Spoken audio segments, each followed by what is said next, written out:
வாழ்க வளமுடன். இந்த வீடியோவில் நான் சண்டி ஹோமம் கதிராமங்கலத்தில் நடந்ததும் சென்னையில் மாஞ்சோலையில் நடந்ததையும் எடுத்து போட்டிருக்கேன். பாருங்கள், துர்க்கையோட அருளை பெறுங்க. உலகை ஆளும் அன்னை பார்வதி பல காலங்களில் பல வடிவங்களை எடுத்து உலகை காத்தருளி வந்திருக்கிறாள்.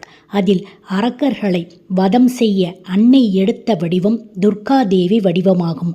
அந்த துர்காதேவிக்கு மங்கள சண்டிகா என்கின்ற ஒரு பெயரும் உண்டு.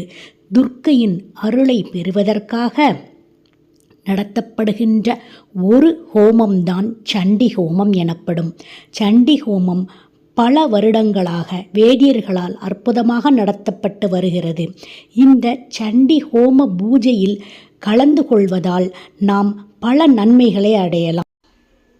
நான் என்னோட யூடியூப்பில் கதிராமங்கலத்தில் நடந்த சண்டி ஹோமத்தையும் சென்னையில் ஒரு டாக்டர் மாமி வீட்டில் நடந்த சண்டி ஹோமத்தையும் எடுத்து போட்டிருக்கேன்.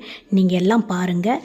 துர்க்கை உங்களுக்கு எல்லா வளங்களையும் நலங்களையும் அருள்வாள். கல்வி செல்வம் கைகூடி வரும். அதுபோல் கண் திருஷ்டி குல தெய்வ சாபங்கள் அனைத்தும் நீங்கும். நீங்கள் அனைவரும் மிக மிக சந்தோஷமாக வாழலாம். நன்றி.